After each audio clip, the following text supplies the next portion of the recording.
अपना नाम? जैसे कि मैंने ऑलरेडी थोड़ा सा परिचय दे दिया। मेरा नाम विशाल है। तो मैं 25 का हूँ फिलहाल। तो ये जो जर्नी है, मैं एक कहानी से शुरू करूँगा कि किस तरह से सब मेरे जीवन में आया और किस तरह से मैंने साइकिलिंग वगैरह स्टार्ट किया। सो मैं जब 19 साल का था, 20 साल का था, तो मुझे लिखने का बहुत शौक़ था। तो मैं न्यूज़पेपर के लिए आर्टिकल्स वगैरह लिखा करता था। बट ये सब करते करते कहीं ना कहीं पता चला कि जो ज्ञान मुझे है वो खुद के अनुभव से आया हुआ नहीं है, वो मैंने बाहरी दुनिया से कॉपी पेस्ट किया हुआ है। एक होता है कि हम किताब पढ़ के कोशिश करते कि जीवन को समझने का, बट किताब पढ़ के हम तैरना नहीं सीख सकते जब तक हम कूदेंगे नहीं। तो ये जब अनुभूति मुझे होने लगी तो मुझे पता चला कि नहीं, शायद जो जीवन में अब तक जी रहा हूँ वो एक उधार का जीवन है। उधार का जीवन मतलब मान लीजिए एक कंप्यूटर होता है और कंप्यूटर पे हम एक सॉफ्टवेयर डालते हैं। तो उसी तरह से मैं कंप्यूटर था, उसमें किसी और ने सॉफ्टवेयर डाला था। सॉफ्टवेयर किस चीज़ का, कि क्या सही और गलत है। जो उनके लिए सही और गलत था वो मेरे लिए सही और गलत बन गया। जो उनके लिए विश्वास था वही विश्वास मैंने कॉपी पेस्ट कर लिया।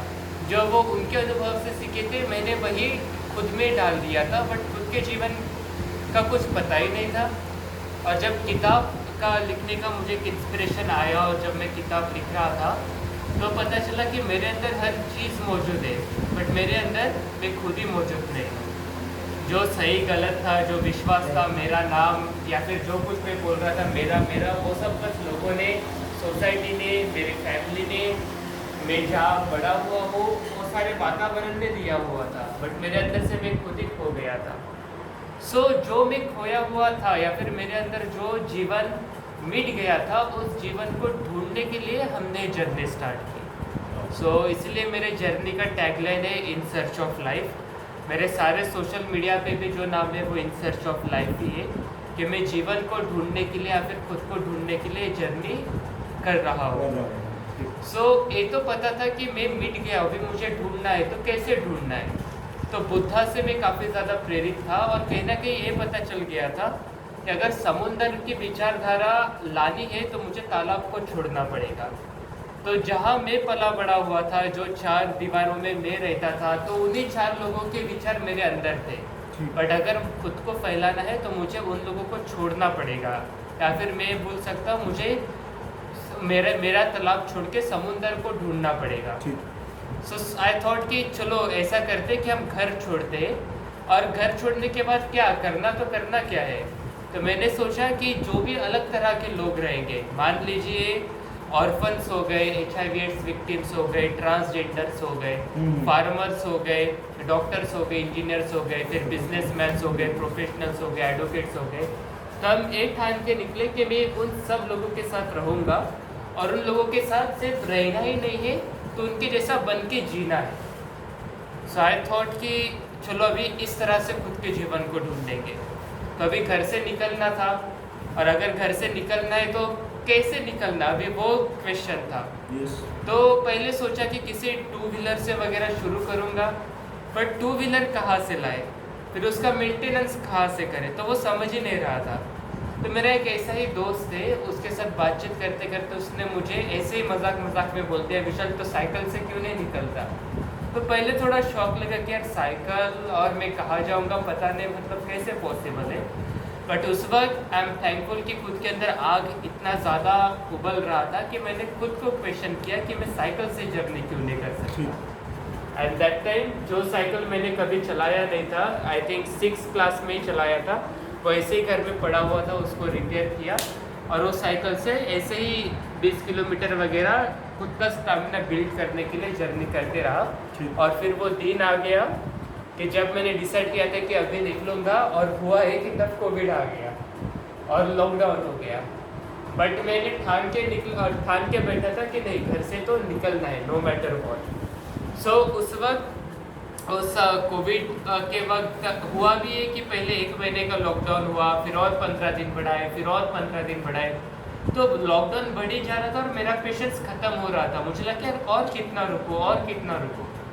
सो द टाइम केम कि वो 3 साइड्स में अनलॉक हुआ।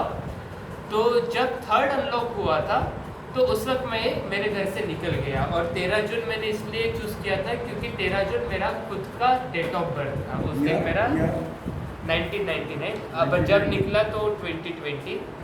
सो उसके दो रीज़न थे। पहला तो एक रीज़न ये कि 13 जून 1999 को मैं बॉर्न हुआ, बट 13 जून 2020 तक मैं खो गया था। सो ये जो 13 जून 2020 से मैंने डिसाइड किया कि उसी दिन मैं खुद को एक नया जन्म दूंगा। अब आगे की जो ज़िंदगी है वो किसी के विचारों पे डिपेंड होके नहीं जीनी है, बट बल्कि खुद की ज़िंदगी को ढूंढ के उसको जीना है। सो मैं हर वक्त ये कहता हूँ कि मुझे दो जन्म मिले। एक जन्म मुझे मेरे मम्मी ने दिया और एक जन्म मुझे मेरे साइकिल ने दिया। और उस दिन निकल पड़ा, फिर अलग अलग तरह के लोग मिलते गए। ऐसा हुआ कि जर्नी में मैं जब फार्मर के साथ रुकता था तो उसके साथ रह के खाना बनाना, उसके साथ रह के फार्मिंग करना, टमाटर तोड़ना, या फिर वो बोलते हैं पानी जाने के लिए ज़मीन को वगैरह खोदना। लेबर्स के साथ रहा तो तब वेल्डिंग करता था, तब ग्राइंडिंग करता था, बस उसके जैसा बन के वहाँ जीवन को ढूंढना था। ट्रांसजेंडर के साथ भी मैं रुका, उनकी कहानियाँ सुनी कि किस तरह से उनके जीवन में क्या प्रॉब्लम आते, क्यों वो बस स्टॉप में जाके खाना मांगते और क्या क्या समस्या होते हैं। और जब ऑर्फन्स के साथ रुका तो उनके कहानियाँ सुनने लगा कि यार उनकी क्या क्या समस्या है। तो ये सारी चीज़ें पता चलने लगी कि यार जो में हम खुद बोलते हैं ना कि मेरे जीवन में इतना बड़ा इंसिडेंट हो गया है, मेरे जीवन की कहानी है, तब पता चला नहीं यार ऐसा कुछ नहीं है। मुझे लगता है कि मेरे जीवन की एक कहानी है, बट जब उन लोगों की कहानियाँ सुनी तो पता चला उनका जीवन ही पूरा कहानी से भरा है। सो कहाँ मेरी एक छोटी सी कहानी और कहाँ उनका पूरा जीवन। सो यहाँ से एक चीज़ तो पता चल गई कि मेरा जो दुख था, मैं जो खुद को समझ रहा था, वो सिर्फ एक इल्यूजन था, वो एक माया था, वो सिर्फ एक अहम था, वो सिर्फ एक अहंकार था। और इस तरह से सबसे बड़ा 1 मिनट टाइम था आपका, 10 मिनट।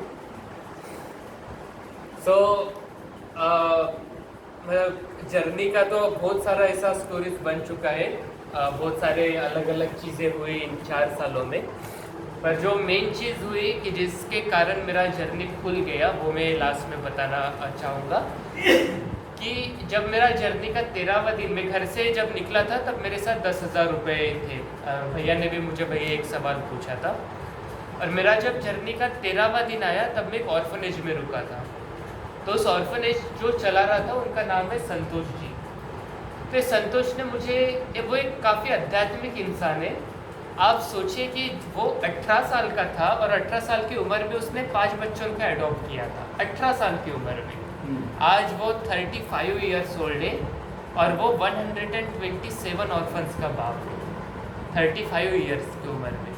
तो काफ़ी आध्यात्मिक बंदा है। जब उनको मैंने मेरी ये सारी जर्नी की कहानी बताई तो उन्होंने मुझे कहा, विशाल तो ज़िंदगी ढूंढने के लिए निकला है ना, एक चीज़ ध्यान में रखना, जब तक तेरे कुत्ते जैसे हाल नहीं होगी ना तब तक ज़िंदगी क्या है तुझे समझेगा ही नहीं। तो वो सुनने में ना थोड़ा कड़वा सा लग रहा था, बट उसके अंदर सच्चाई बहुत भरी हुई थी। और पता नहीं उसने जब मुझे बोला मेरे अंदर से क्या आ गया, उसी वक्त मैंने डिसाइड किया कि जो भी पैसा लगता मेरे साथ है वो सब डोनेट कर देना। और मैंने मेरा सारा पैसा डोनेट कर दिया उस ऑर्फनेज को। एक वो दिन है और आज का दिन है, मेरे साथ मेरा खुद का 1 रुपया भी नहीं है, जो भी है बस लोगों का प्यार है। और आज मुझे मेरे जर्नी को 1527 दिन हो गए, आज भी मुस्कुरा रहा हूँ और आज भी जर्नी चल रही है। Life, this is life.